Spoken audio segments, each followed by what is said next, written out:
Okay. Okay, we're ready? Let's go. I got the CD ready.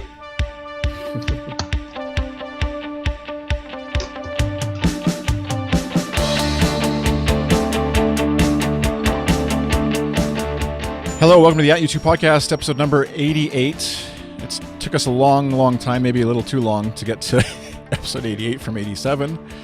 We'll have our U2 therapy discussion another time maybe, but for this episode we are talking about celebrating, reminiscing about Rattle and Hum. And I've got to my left, we'll say, I've got Matt McGee here with me. Matt, welcome back to the show. Thank you, Chris. How are you? I'm well, and I was going to call you guys Rattle and Hum here, but I guess I'll just go with Collin. Welcome back to the show as well. Also known as Hum. Yeah. Yes. Hello. Thank you. Well, actually, you have to determine by the end of the show whose recording has more hum on it. That you can be hum, or whose has more rattling, I guess. That'll be how we determine which one of you is Rattle and Hum. And we're recording on, we're live streaming out to Twitch and Periscope and Mixer, maybe even, if that one's working. And so feel free to throw in the comments as you're watching wherever you happen to be in the world, and we'll try and pick them up as best we can during the discussion, because it's kind of just a fun chat to reminisce about Rattle and Hum, since it's the 30th anniversary of that album and movie as well. And but before we do that, we're just going to get a couple of housekeeping items, I guess, out of the way, and miscellaneous stuff that's happened and we haven't had a chance to chat about in depth. But one question came from @PaulMcGrath72 on Twitter, which you can send in if you use the hashtag. I'm being a little more generous and polite, I guess, than Matt would be. If Matt's saying if you don't use the hashtag #AskU2, it doesn't get it onto the show. This time anyways, I went through and avoided some work and did a little more work on the show. Anyways, he asked, will you be talking about the major, all caps, changes in the set list for Experience and Innocence midway through in Europe? I hate acronyms. Lighting is the away home. Love is all we have left. Right, that's the opener. No AR on the screen either. All Innocence and Experience sections dropped in favor of Act Tongue songs. Curious to hear your thoughts. So in, I guess, 2 minutes or less here, we'll just do a quick. None of us have seen the show live. I mean, we've maybe have watched it on Periscopes or Mixlers, heard it on Mixlers or whatever. But your impressions of the set list changes, Matt, you go first. I think it's interesting to me just that it feels like they suddenly had this realization that, oh, we're going to do a DVD of this tour, and wow, it's going to be a lot like the DVD we did 3 years ago, and we need to start making some changes. And I thought, I mean, so I'm not surprised by this, because I remember thinking some time ago, and I don't remember if we talked about it on a podcast, but I remember thinking that they would need to make some changes to it. And so I can't say I'm surprised by it. It's, I think it's welcome, but you're right. It's, not having seen it, not being in the room. I mean, we've had that conversation before. It's hard to really have an opinion on what works and what doesn't work unless you're actually in there. So some of our crew is going to be going to some of the shows that are upcoming in the UK and Ireland and what have you. So, I'm looking forward to hearing what they think. Yeah, it's you kind of have to separate what's good for the overall message of the show versus it would just be fun to hear song, whatever, again, right, regardless. So how about you, Collin? Yeah, I mean, I agree with Matt. It's a little strange, and I'm a big fan of the show in its original form with all the innocent stuff in there, because it tells the whole story in that show, and I really like that about it. That being said, though, I mean, I think the songs that they put in there are fantastic. I mean, Zoo Station and Stay are, two of my all-time favorites. But what I'd like to see, and I hope this happens or is happening, I haven't really looked at too much of the videos of these songs, but that they incorporate those songs into the narrative somehow, and they're not just kind of there just to, just to be great songs to hear. I know not many people would care about, whether or not the songs have artistic value that contribute to the show's message, but I kind of do. I like that stuff. So, I'm hoping that I guess Gavin Friday was going to go down there and kind of help shape those songs into the narrative somehow. And so it would be interesting to see if they do more stuff with the screen and more, storytelling elements with those songs. So it'd be interesting to see how that all takes shape. So And I also noticed, I think somebody pointed out there's like 6 Octung Baby songs being played now, and none of them are Mysterious Ways or Until the End of the World. That's quite an accomplishment right there. Yeah. Yeah, exactly. And it'll be interesting to see what they do when they head home to Dublin and how that it just I like Matt's point too of like, oh yeah, we are going to, as if U2 hasn't, they sort of either say that they meticulously think about everything and nothing is unintentional in the show, but then to have that same group of people be like, oh crap, we have to make a video. It feels kind of funny, which maybe is where some of the U2 fan club stuff comes from, where it's like maybe some of the same folks are in charge of delivery. But I'm just doing the Sherry portion of the show here, so make sure we include Sherry's comments. But what was what fan club stuff came out recently? Colin, you had mentioned this.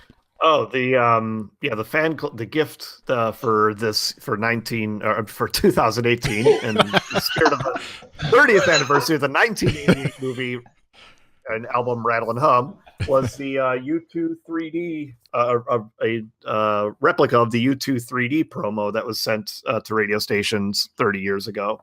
So it's just some vinyl with what is it again?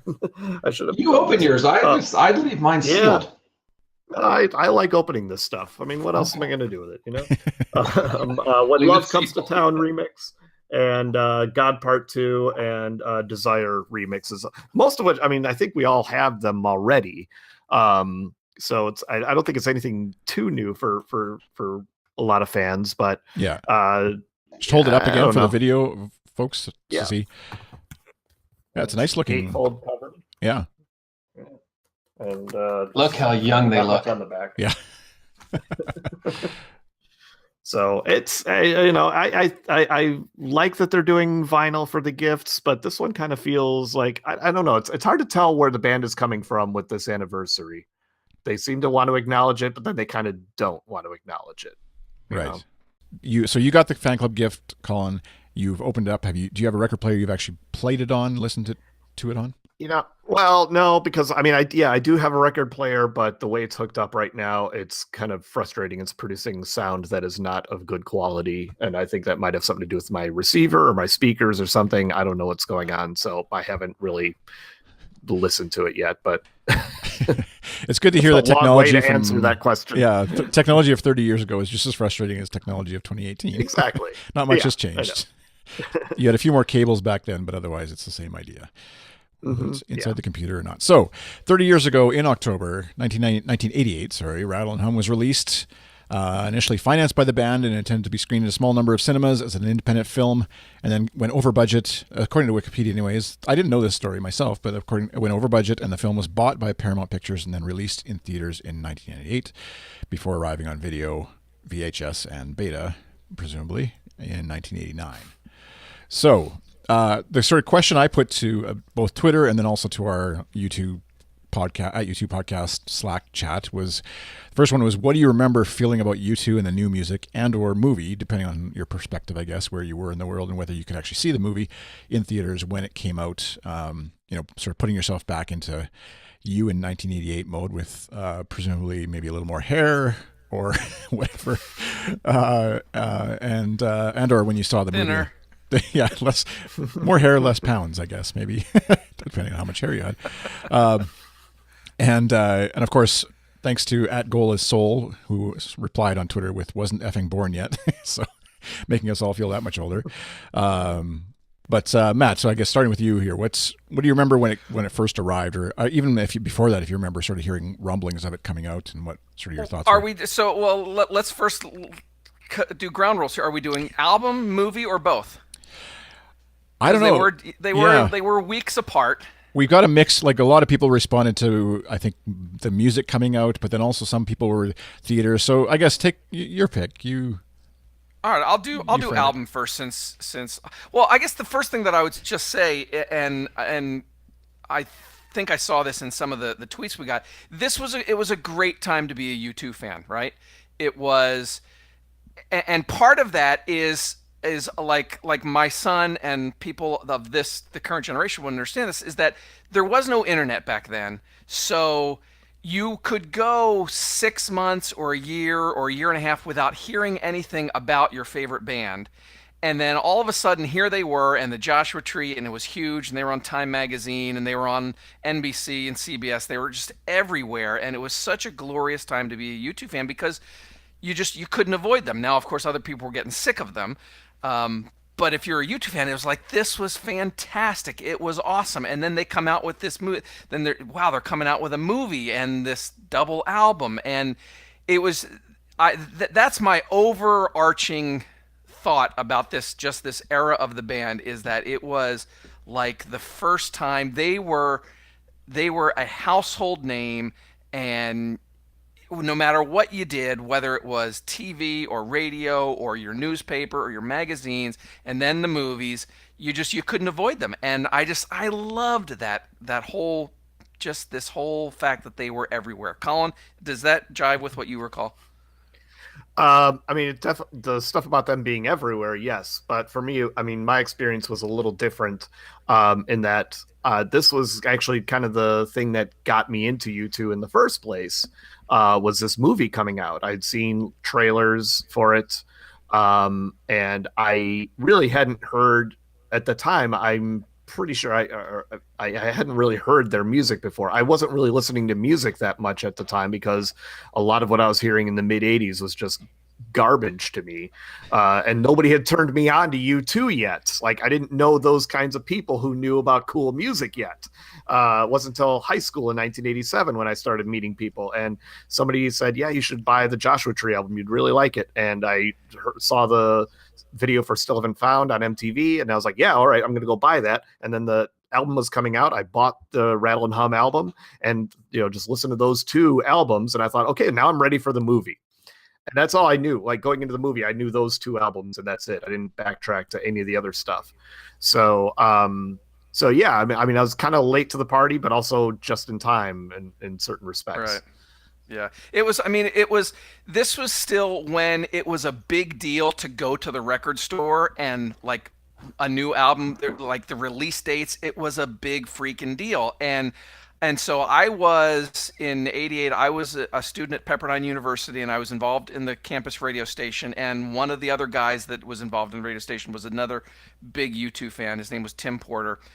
And I remember there was a morning, whatever it was. It would have been before the album came out on October 10th. So this probably would have been about 2 weeks or so before then, and he called me up on a landline dorm room, or from the radio station to my dorm room, and it was like 8 or 9 in the morning, and he said, the new U2 album just got here, why don't you come listen to it? And so there was no way I was going to any class that day. And so I went to where he was in the little communications trailer in the radio station area, and we locked ourselves in this one of the studios and just literally listened to it like nonstop for like probably 5 or 6 hours. And I just remember like smelling the vinyl, and it was just like the greatest thing in the world. And it was it was like thick. The cardboard was thicker than most albums, and I love the print on it and the font and the design. It was just the most beautiful, wonderful day of just listening to this new album and songs. And oh gosh, yeah, see, there it is. And I will never forget that day, just cutting all my classes to sit in a radio studio at college and listen to Rattle and Hum with my friend Tim, and we were just like two kids in the candy store. It was fantastic. Do you think that's partly why I feel like there's no way for a new album from whatever band, your favorite band of whatever, is to replicate some of those experiences these days, and old person digital versus analog of the past or whatever. But just like you had the smells, the sights, and everything that was all wrapped up, and it wasn't just hearing the music for the first time that was the part of the experience, obviously. And so yeah, that's hard to like replicate that in this day and age, but such as time, it keeps marching on, I guess. So that's where, I was just trying to find we got lots of comments and replies from folks, which was awesome. And at U2 Fangirl said, Rattle and Hum is what turned her on to U2. She was a college freshman in a small college in Nebraska, and the movie was playing at the Town Theater. The next day after seeing the movie, I went out and bought all of their CDs and haven't looked back since. So And Ian at Ian P Ryan, Ian from at U2 here said he was too young to know what it was. And which that was my experience too. I wasn't actually, like I've said before, I was an Actung Baby U2 fan, and so I wasn't even I was 89. I was grade 8, so I wasn't even really aware of. I was listening to Vanilla Ice, probably is what I was listening to when everybody else was getting turned on to U2, unfortunately. But I'll just throw in Kenny from our staff here sent in some audio from across the pond, and get his comments on that. My first memories of Rattle and Hum, walking down Union Street in Glasgow, seeing the front cover, massive in HMV music store shop window, wandering in, catching the DVD playing With or Without You, which to my mind is still probably one of the best versions of that song that I've ever come across. I remember going to the theatre. I saw it twice. Second time, it was only myself and a friend from university. What did I think of the music? Well, the music for me was wild. There was a bit of retrospect. There was all sorts of stuff like Bob Dylan coming into play. And then there was this track, God Part 2, which kind of came out at the time, which said this is a bridge between old U2 and new U2. And indeed it was. Magic track that was only really played live on Lovetown, and I'd love to hear and see it again. Awesome album. Where does it sit in my mind? I think it's a very unique album. It's an album that kind of captures a moment in time and actually inadvertently captures a moment of transition for the band. I love it. But then again, I kind of love all things U2. Yeah, he does work at a U2 fan site, so he might be biased yeah. But what he said there kind of ties into what I was trying to get across earlier, where you see he's mentioned in the window of the record store just the huge excuse me. Yeah. Don't die on us. It's just Rattle and Hum. Well, I'm getting all choked up about it. Let's do a retake on that. So what Kenny said there about seeing the huge signage in HMB or whatever store he said, it was the same thing for me, and that's one of the things, because I worked in a record store for a little bit during the Joshua Tree era, and then when the movie came out, I remember just everything. It was like everything was supersized. Everything was larger than life. There were these enormous posters of the band, outside the theater, inside the theater, and it was just like we think of Zoo TV as like this assault on the senses, and it was, but Rattle and Hum in a different way was also an assault on the senses, because it was just everything was just blown up and supersized. It was remarkable, a remarkable time. Yeah, and I sorry. Just gonna let you clear your throat, yeah. Yeah, I agree. I mean, I remember that whole sort of onslaught of promotion. I actually still have in this tube here those 4 posters that we see on their screen right now, one for each band member. And they don't do that for just any movie. Like, they do that for, like, at the time, like Star Wars or Indiana Jones or some, Star Trek movie or something big like that. But there's like Rattle and U2 Rattle and Hum. I mean, you could tell like that this big studio got a hold of this film and we're gonna just milk it for all they could, because it's a pretty easy profit for them. I'm sure that's what I'm sure they were thinking. And so and why not strike while the while the lightning's hot, or whatever the metaphor goes. But I think I mixed my metaphors somehow. But iron on the iron's hot. And I went opening nights at the Town and Country Theater in Arlington Heights, Illinois. And I mean, I don't know how you guys are when you go to movies, but I like to sit closer to the front than towards the back, and I was like that back then too.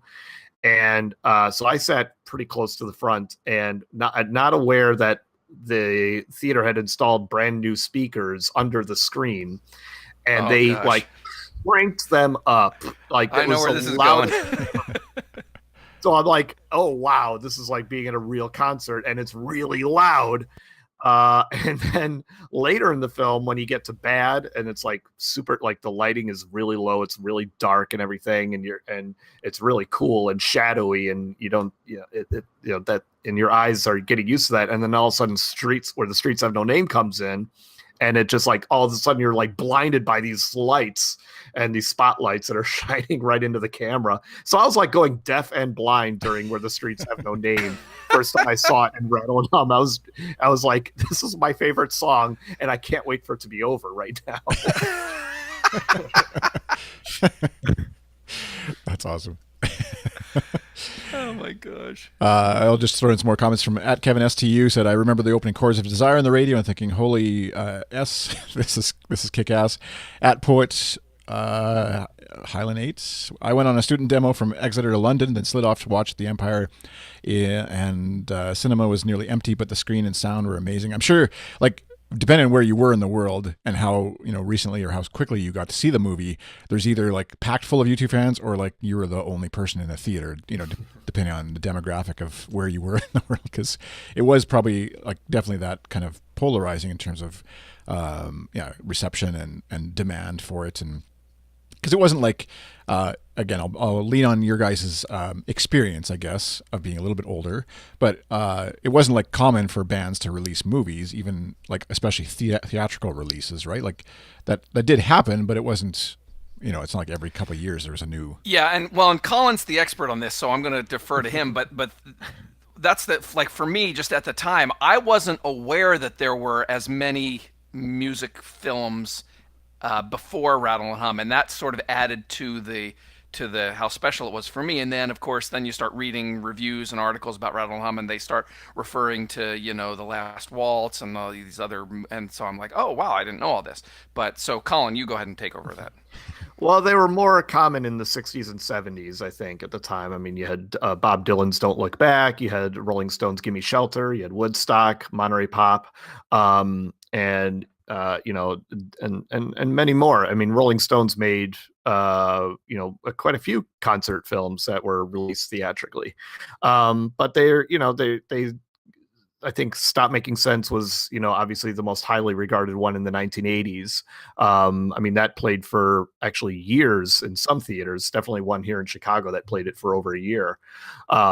Just because it was such you can go to that movie and like watch it and dance to it in the aisles, which a lot of people were doing. It was a very popular midnight show. So they were, it wasn't very common. It's certainly nothing on this scale as far as promotion. Like there was nothing until Rattle and Hum that would, that had just these kind of red carpet Chinese theater premieres that this one had. It just wasn't heard of. They were released by indie studios who, were just hoping that the fans would show up and they could make maybe 1 million in profit, and they'd be happy with that.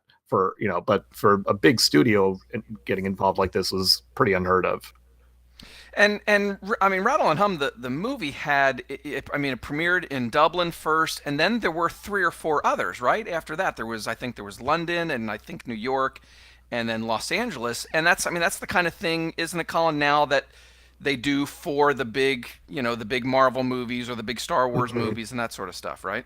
Yeah, China. I mean, that's a big market as well. So yeah, it gets multiple release. A lot of these big movies, these big tentpole movies that come out, get multiple release dates throughout the world. They don't necessarily premiere in the U.S. either. A lot of big movies premiere in London before they come here. So yeah, they seem to kind of give that same kind of release strategy to this movie as well, although on a smaller scale than what they do today. Did you say the theater you went to in Arlington Heights? Did I get that right? Yeah. Mm-hmm. How was it full? Yeah. I mean, they put it in a really big theater, so it was not packed. It was maybe almost half full, and for this theater, that's pretty good. Because it was kind of big. But I went back a week later, took a friend of mine, And we like to sneak into, buy one ticket and sneak into a couple films, on that one ticket. That's how we were. And we did it really weird this time. Because we wanted to see Child's Play. And that came out that week and just stomped the competition that at the box office. Rattle and Hum never had a chance against Child's Play. So we watched the first hour of Rattle and Hum, and then we had to leave to catch Child's Play, and then we came back and caught the last 45 minutes of Rattle and Hum for their second screening that afternoon, and there was just me and him and 2 other people at that show. So that's awesome. The writing was on the wall for Rattle and Hum. It's really rude. Yeah. At Buzz One Daddy said he was in London on a study trip abroad and saw the movie on Halloween at the Empire Theatre. The audience was reacting to the film's concert footage as if we were really seeing the band live. Amazing time in the band's story and still one of my favorite albums. And that's the last time we were just talking before the show, when the last time was we saw the movie, if we're just talking movie side of things. And the last time I saw it, I think, was with Matt and a bunch of other folks at the U240 celebrations in Cleveland a couple years ago. And certainly, just like opening the album, with friends or whatever back in the day, the idea of seeing a movie with other U2 fans like this obviously is nothing. You can't compare it to just sitting in front of your computer or your home theater or whatever you have set up to watch a movie. Definitely, Rattle and Hum the movie was more fun to watch than Innocence and Experience, the concert movie that I sat in front of my computer watching, just purely because of all the other fans in the room and cheering and quoting lines and almost the Rocky Horror Picture Show version of U2 or whatever. They weren't quite throwing stuff at the screen, but that idea anyways of which it would be awesome to, if somehow you could get together with fans or fellow fans in the nearby neighborhoods or whatever areas and rent a theater out to watch something like this rather than just throwing it on solo in your basement or whatever. But it's worth doing if that opportunity presents itself anyways, even if you feel like you've seen it a bunch. I saw opening night in, like I said, I was at Pepperdine, which is a little north of Los Angeles, and so it was the night that the band was doing the premiere in Hollywood, and so there was a group of 8 or 10 of us from Pepperdine that decided that we were going to go see it on opening night, but we didn't go to whatever was the Man Chinese Theater or whatever one where the band was. We stayed sort of out a little away from the city in Westwood, which is where UCLA is based, and there's a whole bunch of theaters there, and there's obviously a lot of students, and it's a real, it was a great place to go on weekends or nights and whatever. And so we went, and it was in one of the big theaters there, and the lines were just down the street and around the corner, and it was just a total mob scene. And I remember, we got in, and there weren't even enough seats for all of us to sit together, so I ended up with, she wasn't my wife at the time, my girlfriend at the time, now my wife. We sat together, and then a couple friends were up over here, and then a couple friends were, further on the side. So we were just all sort of scattered, and it was just, oh my gosh, what you just said, Chris, it was even then when you didn't know what was going on, and there was nobody obviously quoting lines or anything on opening night, but it was just incredible to be in this full theater of U2 fans with the music. And I remember when the screen goes red in Streets, that was just oh my gosh, this is the greatest thing. I can die now.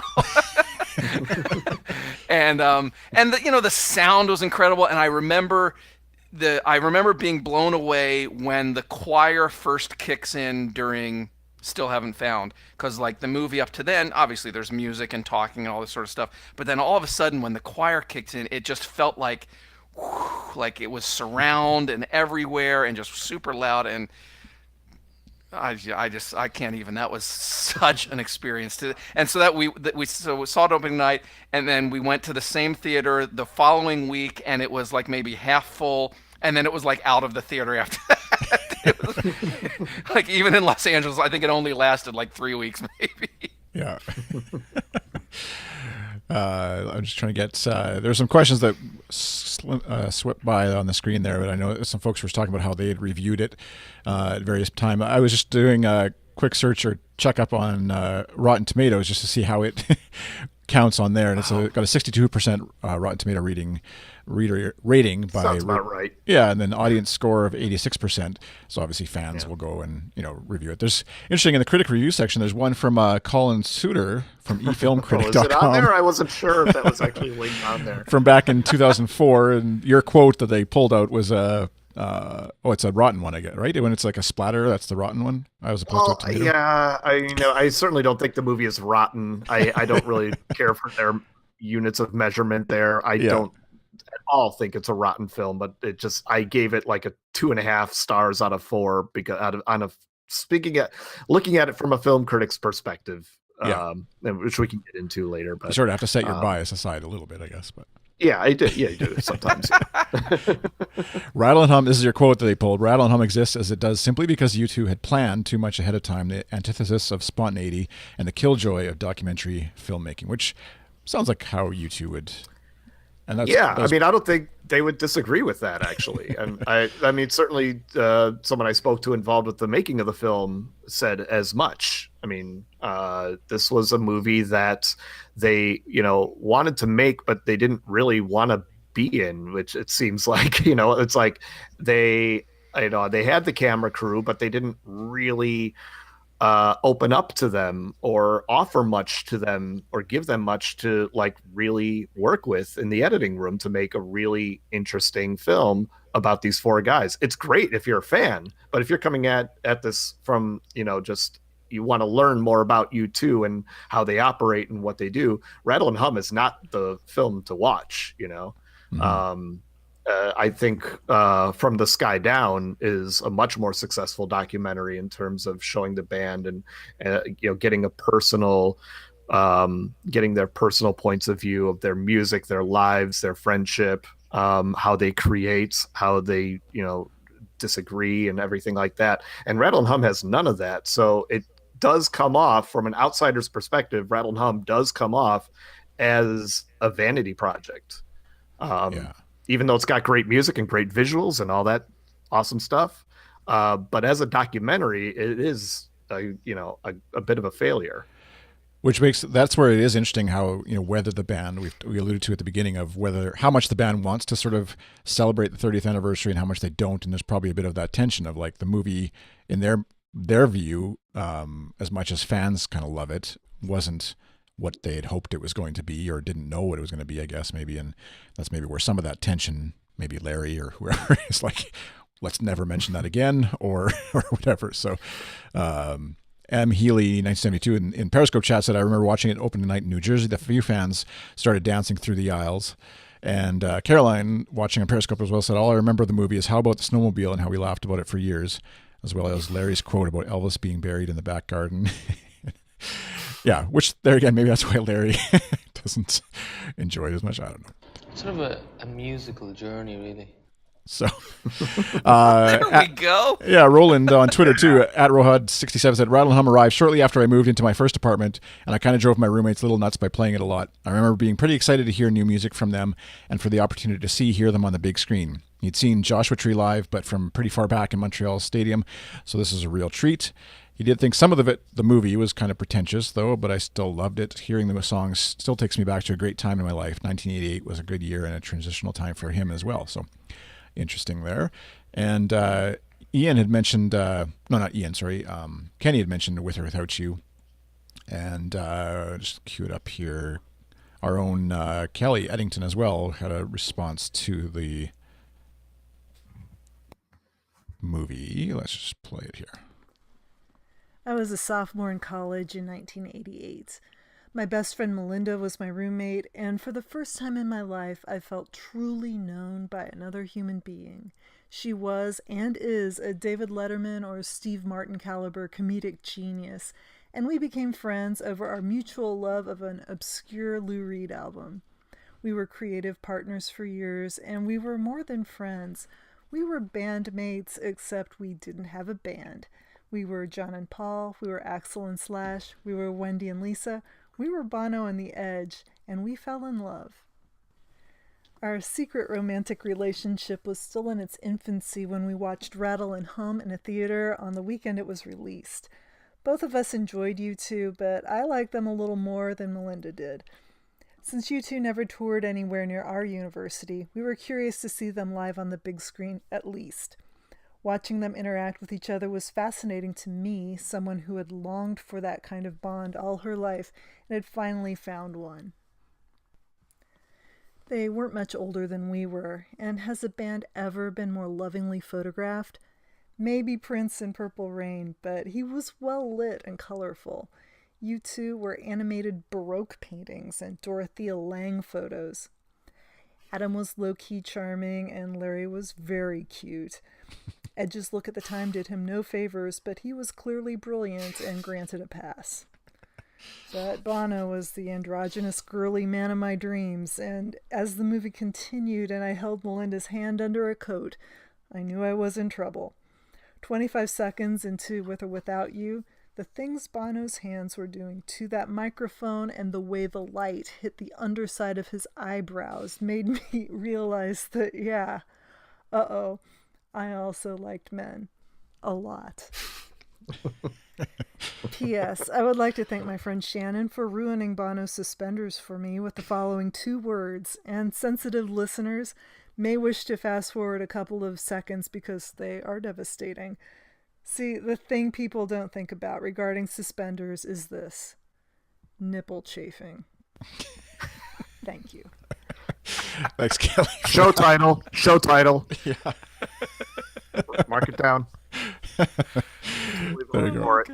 I remember when I first played it back, I was like, what is she, when she prefaces it with, like, you know, viewers may or listeners may want to fast forward, what is she about to say? And then that was not what I was expecting her to say. But anyways, thanks, Kelly, for sending that in. And yeah, it's definitely a musical journey. And I think what's interesting to me is her take, you know, not counter to what you're saying, Collin. I know as a fan you can appreciate what Kelly is saying, but just that Sure. The visual of it for a fan, obviously, or a new fan of U2 or whatever, is very striking and very intense and probably right on the money for what you're hoping to see if you're a U2 fan going into that.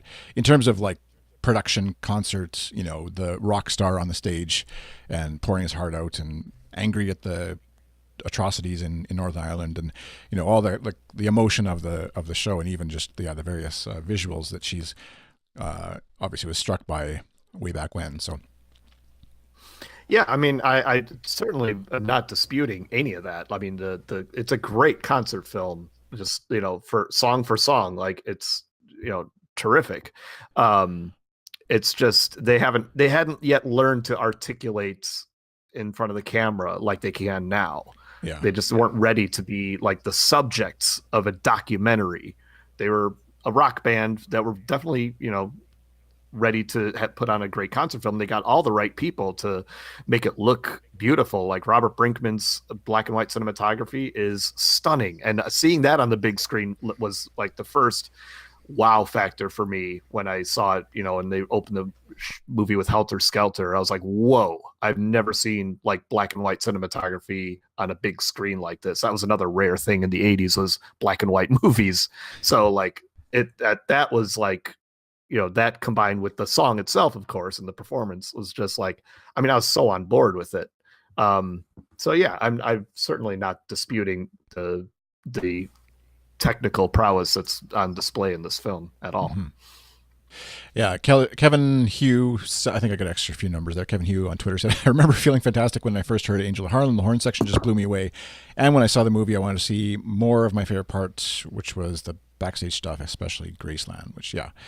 The sort of awkward... I mean, it's worth mentioning, too, that there's, I don't know where you'd find this now in our 2018 internet, but back in the 1990s, early 2000s internet, the Rattle and Hum outtakes were going around quite a bit. Are they on YouTube, maybe? Oh, I'm yeah, sure. They are.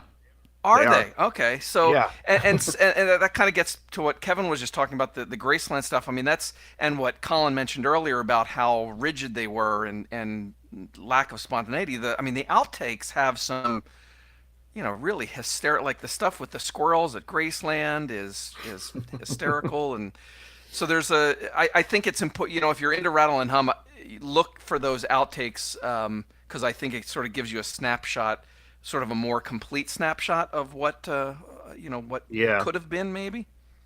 Yeah, but there's also a lot of tedium in there too. I mean, well, that's typical of any documentary that you're making. Well, There's always sure. going to be Yeah. just moments where the camera's rolling and nothing's happening, but there's a lot of that in the outtakes. Like, there's just a whole scene of them just riding the back seat of a car, and they're just like not saying anything, but the camera's rolling, and they're just kind of like, I don't know, what do we do with this camera here? I don't know. Yeah. What do you have anything to say? I don't know, not really. I mean, it's Well, like. see, Ugh. That's, I mean, Can you but imagine that that's, now? Like Bono not Yeah. having anything to say?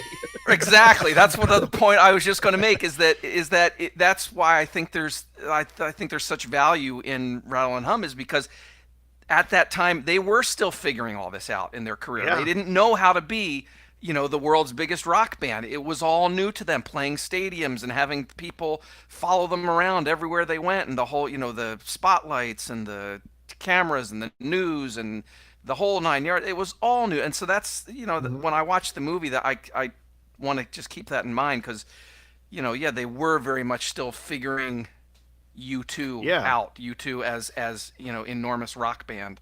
And I think the movie catches that. I think that sort of explains what you were talking about earlier, Colin, with them not wanting to be, doing a movie but not really wanting to be in the movie. Yeah, and not wanting to talk about that stuff on camera. Yeah. They just they're very protective about their mystique and how they presented themselves, and that's how they got involved in the editing of the film, and they got to choose what got put into the film and what didn't get put into the film. I mean, Radiohead made a film called Meeting People Is Easy at the height of when OK Computer came out, and was like that was their Joshua Tree, and there's a lot of scenes in that movie of Tom York going, I don't know what to do. I don't know what's happening. This is not supposed to happen. We thought this album was going to be a failure, and here we are getting awards and gold records and other. We don't know what to do now. We're that's really compelling to watch. A band really let their guard down, and let the audience in on that experience that they're having. Yeah, it's funny to think of them that at that age, which late 80s or whatever, and obviously wasn't the proliferation of cameras and stuff obviously that we have now. Like my kids growing up are going to know how to respond when someone sticks a camera in their face, because from age 0 there's been cameras in their face, and just as society, even obviously it's so different a time frame to even think that, and even just I was thinking like as if they wouldn't have been able to process Bono or Edge or whatever, when they're sitting there in the van, that whatever's being recorded isn't, it's not like it's going out live the next day the way we think of it in the world, or like live right now as this happens to be. They still had the editorial control, like they exerted obviously, but to control what actually got sent out. So, but they are still so guarded to not even really let their guard down a bit on camera, before it went to the editing room even, and just sort of terrified, like you said, almost like that.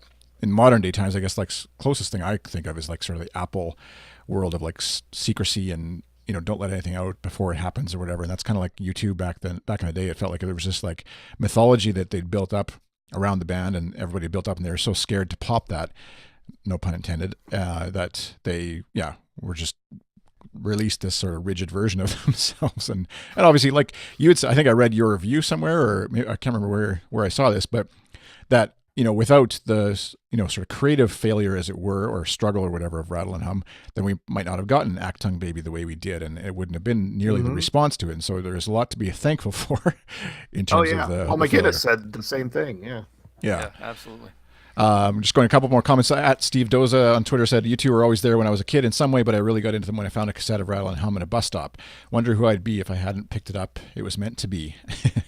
Which is very true. I think if there's, you guys don't have any other comments. The second question, that was, I don't know how long we went, almost the whole hour here on the first question, but and we've kind of alluded to this, I guess, a bit, but transitioning to the second question I'd put to you guys and the crew is, how does Rattle and Hum hold up now in 2018 in terms of U2's history? And just to get us started off, I'll read off a couple comments here, but at Kevin STU said, the studio tracks hold up really well, but the live tracks do not. Discuss, he says. Well, we'll determine what we're going to discuss, Kevin STU. Thank you very much. But and then at Roland at Rohad67 said, holds up rather well when you consider the response that Angel of Harlem and All I Want Is You still get played live, which obviously they just did in New York a little while ago here, brought out the horn section and to massive applause. Ian P. Ryan said it's their second least impressive album, in his opinion, but there's a massive gap between it and their least impressive album of October. That's you can send your tweets to Ian P. Ryan on Twitter for your October fans. And at Buzz1Daddy said, the music is still great from that period to me. I feel that the band back then could do no wrong, in my opinion, and they took a risk doing this project. I love them when they stick their necks out. Some of the best stuff comes out of that. The B-sides from this period rivaled the Joshua Tree B-sides, in my opinion, even got a lot of radio time, which that's what I remember too, is being at a friend's house and there's like, and going to the record store too, and CD store, and seeing like all these, like, why are there so many CDs that are related? Like, just sort of wrapping my head around what a single was, what a B-side was at that time, sort of learning that terminology through U2 and seeing, like the Desire single, I think that's the one with Larry on the cover. Mm-hmm. Yeah. And collecting those after the fact, like going back and sort of collecting a lot of those. There you go. Still unopened. And not really. But what do you think, Matt? How does it hold up now, looking back, I guess, in terms of their history? I guess I hadn't given that a ton of thought until you posed the question, but I think I'd probably fall semi-closely in line with what Kevin STU said. I think the studio tracks, for the most part, are really beautiful. Like All I Want Is You is one of the best songs they've ever done. Heartland is a beautiful song. God Part 2 is really solid. So yeah, and then I think, but see, I like the live tracks as well. I just think, as long as you keep in mind that it's them and that period, like some of it comes across a little cringeworthy, if you're trying to, I don't know, sort of say, is this still cool or whatever it is, but they were never cool anyway, so whatever. Yeah, I don't know. I think for the most part it holds up fine. I think the studio tracks are probably stronger. So yeah, I'd probably go most closely with Kevin. How about you, Colin? Yeah, I agree with that. I think it's best looked at not as an album, but as a scrapbook. I mean, because it's sequential. Good. I mean, the sequencing is it's a mess. Like listening to this album, beginning and it's just all over the place, and that's what I don't like about it. But track for track, it's really strong. But I prefer the more sort of albums that were just painstakingly sequenced. You can't listen to an album without this one if it's missing this one song. But Rattle and Hum, you can kind of make your own Rattle and Hum playlist, and you're not really messing with the art form in the creation of the album itself. You can just take all the studio tracks and you're still and isolate all the other stuff, and you still have Rattle and Hum. Mm-hmm. So it's like they hit the shuffle button and just released it. Right, exactly. Except they're like, we have two love tracks. Let's put the two love tracks together, and Star Spangled Banner, Every Four Ball, The Blue Sky makes sense, and then we need some relaxing music at the end. So all I want to do, and I guess there's three love tracks if you count Pride, but yeah, that's where like who was it? Kenny, I think, and Ian, or Kenny and Matt, anyways, referenced God Part 2 and sort of like was it as like looking back on it now, to my ears, it doesn't feel like it's this like signal of what's going to come with Achtung. To me, it still sounds like a very 80s, just like sequencer beat kind of thing. And I guess for U2 to be using something like that, some sort of electronica sequencer thing at the time may have been sort of like, holy crap, what's U2 doing or whatever. But was it, do you think it was as kind of like a futuristic sounding song when you heard it on the album? No, I mean, I think if I'm forced to choose a song off the album that sounds like 90s U2, I guess that would be the one. I think that, and I actually think that's what happened. I think that right. I think revisionist history almost. Right, yeah. Exactly. I think the fact that a lot of fans tend to picture God Part 2 as sort of the paving the way for the 90s song is because back in the day on Wire, that was like a regular conversation we would have. And you're like, well, what song from this album do you think paved the way for the next album?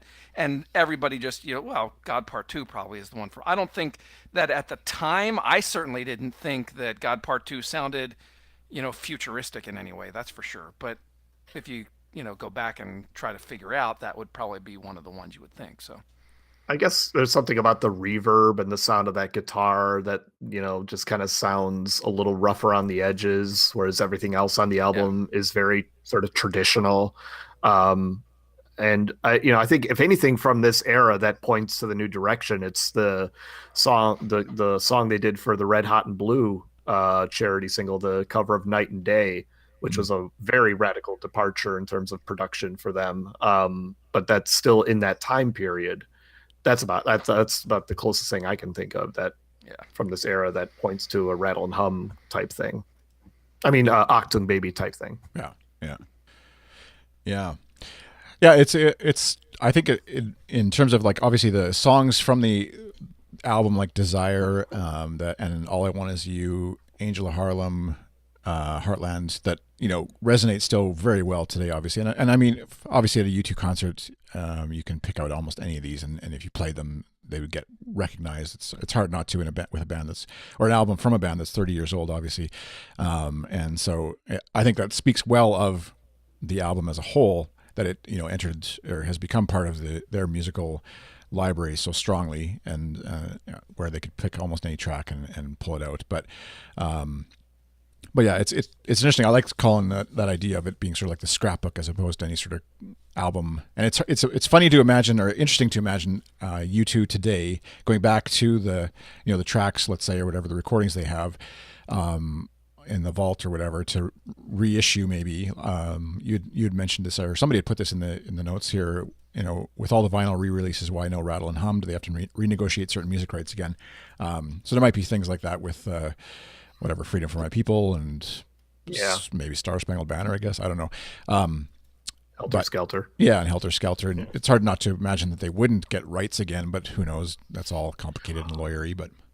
Wasn't that a problem when they uploaded all their songs onto iTunes, when you could buy the whole U2 catalog, but you couldn't get the cover songs? Wasn't that kind of there sort of a situation back in 2004 when they did that? Yeah, with Apple and put the whole thing on there. Yeah, so who knows? But what I was getting at is like sitting edge down in front of a mixing console now and saying, okay, you can reissue. We're going to reissue this in some form. And what do you want to polish up? What do you want to like hide away? Obviously, you can't. What it's not like they've done like a complete revisionist history on, or revised something like Pop, where they put new tracks in and taken out tracks they're not proud of it anymore. They kind of are sticking to the canon, I guess, in terms of what they re-release and how they re-release it. They might have a new remix or a new EQ for albums and stuff when they reissue them. But it'd be interesting to give Edge free reign on this one and say, okay, now with 2018 Edge version, go spend 6 months with Rattle and Hum and see what he comes out of that with, and how different it might be, I guess, if given that opportunity. He would tweak everything. Yeah, I mean, we know. It would have a different title. There's not a thing that would be the same. Yeah. Yeah, it just wouldn't be Rattle and Hum. And what would Jimmy Iovine think of that? Right. Sure, he'd love it. All right. Well, any last final comments, closing comments on Rattle and Hum before we close the book on the 30th? Do you think they're going to do something of more importance with it? Or is it they're just kind of like in the vein of Joshua Tree 30, or is that kind of like they might play one concert with a little bit more focus here, or is it just kind of going to pass us by? I think they did. Go ahead, Collin. Sorry, go ahead. No, I was just going to say, I haven't heard anything. So if anything's coming, I'm certainly out of the loop. I'd kind of be shocked at this point, because I mean, my gosh, it's already October. So obviously, I think if they were doing anything, we would have had some kind of announcement by now. But I think they did as much as they want to do when they did that Apollo show. Right. Right. That's what it was. Yeah. And the fan club release. Yeah, and the fan club release. I think that was their way of just saying, okay, we you guys like Rattle and Hum probably more than we do, so here's some stuff, and we're gonna move on. Plus, they're on tour. They don't have time to sit in a studio and do all that stuff and mess with retweaking the album and re-releasing it and all that. So yeah, I've heard rumor that they're going to release this episode of the podcast that was a double record.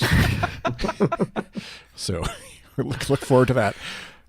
Before we wrap up, I think we should mention, I think we can mention, Collin, do you want to just sort of like sneak peek of the interview that we're going to be posting here in the next week or 10 days?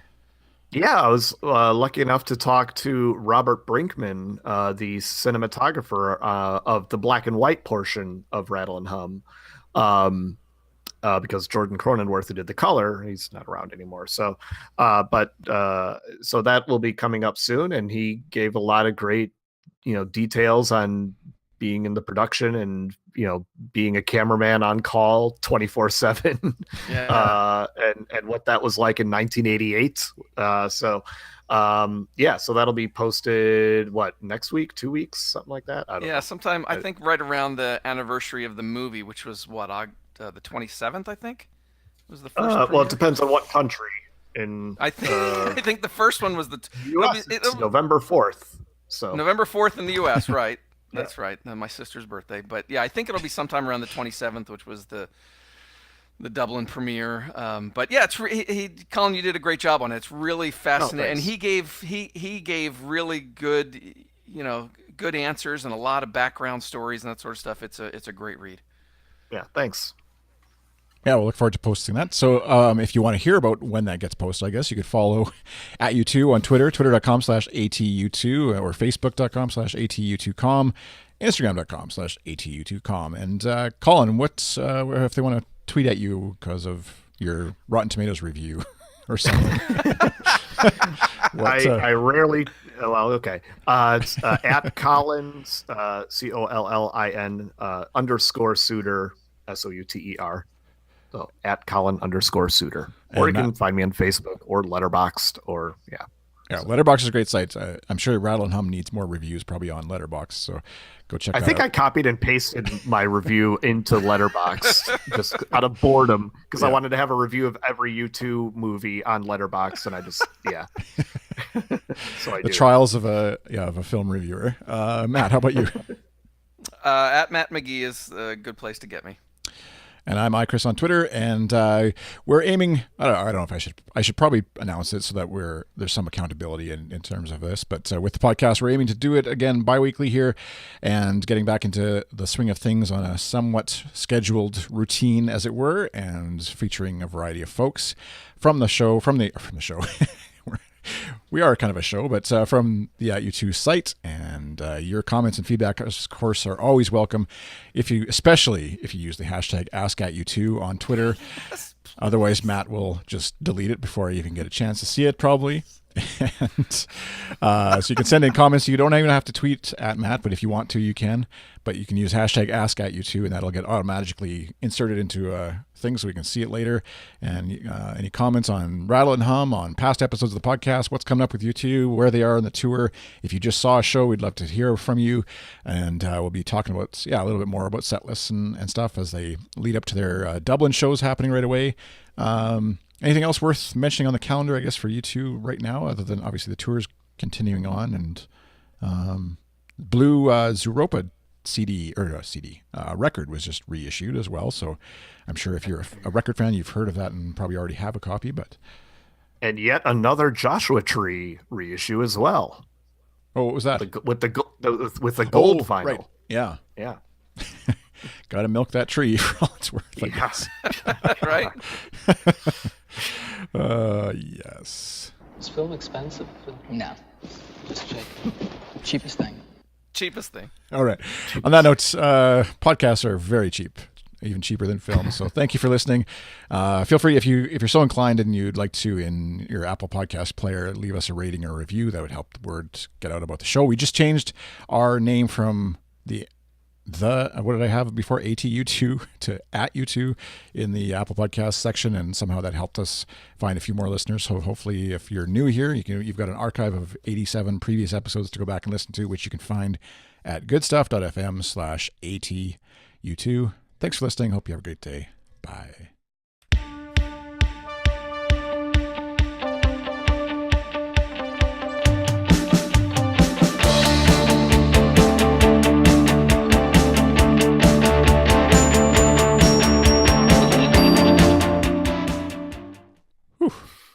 Okay. A little rusty. Completely forgot about the Rotten Tomatoes thing. I wasn't even looking for you. I was just like, I was looking at the reviews and I was like, Collin Suter. That's funny. Thanks, Dana, for commenting. I saw your posts on, or comments on Periscope. So I had the chat thing set. It was disappearing on me before I could read it. And so we'll try and get that all worked out for next time. And hopefully it doesn't, in the future, we don't have hang-ups too, where we have to start a new show and lose half the people who are watching. But anyways. This is fascinating. What's up? This is the DVD, the Rattle and Hum DVD from whenever it was first released. The DVD must have come out years after the. Yeah. Oh yeah, 1999 is when the DVD came Yes, out. that's what. Okay, yeah, there it is, 1999. There is an 8-page brochure in this. Oh yeah. From Paramount Pictures, literally listing their entire DVD catalog and offering it for sale. Can you imagine? I got that too. Just a second here. I'll switch to you, Matt, here. Show that again. That is look at this. It's an 8-page brochure. Paramount Pictures. They list their entire catalog. Nice. And Beavis there's and an Butthead. there's an order form on the back. Yeah. Private Parts. How insane is that? What a different world.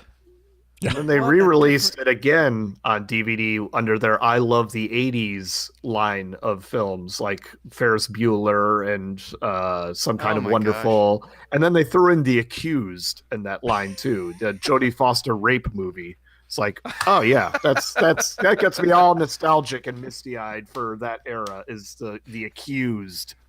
Great. Good job, Paramount. Yeah, Roland, these are our outtakes. Yeah, Dana says that catalog has to be worth some bucks. Probably. Yeah. That was like the Columbia House era too, of like ordering CDs, like buy 10 and buy 3 more in the next whatever, and like all those scams. Now we just give them our money every month, regardless of how much music we buy. I actually have a strip of Rattle and Hum, a film strip of Rattle and Hum right here. Whoa. From the closing credits.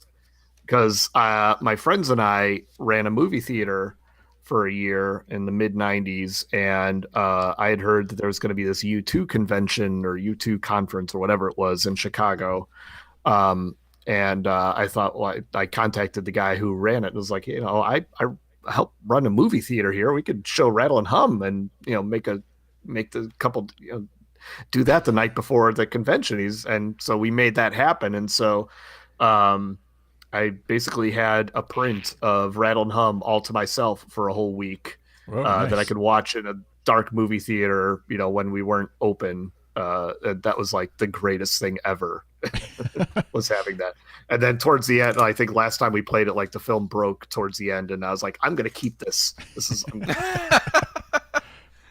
So that is what you said about the visuals, I think, is so key. And that's where, like, seeing it back in Cleveland, like on the big screen for the first time in my life anyways, was it just like, blew open the movie or the documentary, whatever, for me in a way that I don't think I would have been able to appreciate it if I hadn't had that opportunity to see it that way. So, yeah. We forgot to, I'm just looking at the posters. We forgot to mention that one of the classic Edge quotes in an interview when they talk about Rattle and Hum and how, like, when they saw themselves blown up on these big posters, and Edge looked at it and said, they airbrushed my stubble. And he just knew that something was going wrong with the band when he saw that. Like they made it darker. I can't remember what I don't know. I guess less scruffy, maybe. But I think he just was not pleased with how he looks on the poster. Yeah. No, it's about music, I hope. All right. Well, thank you, everybody who happens to watch. Thanks for tuning in again once we had to reset there. And, hopefully back in a couple of weeks, same time-ish, same time, same place-ish. And thank you, Collin and Matt, for doing this. Thank you, Collin. Thank you, you. Chris. I'm going to stop the stream.